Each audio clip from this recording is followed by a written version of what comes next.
Des del grup de treball de salut mental de les biblioteques Bages i Moianès us volem recomanar Vencer el estrés con mindfulness. És un llibre que ens explica històries, exemples quotidians i oportunitats per l'autoreflexió. Ens ensenya tècniques i exercicis per vèncer o dominar el nostre estrès. Aquest llibre és una guia molt pràctica que ens ajuda a sentir-nos molt millor.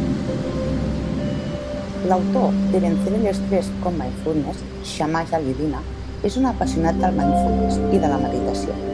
Des de l'any 1998 ensenya els beneficis d'una vida d'atenció plena, tant adults com a infants.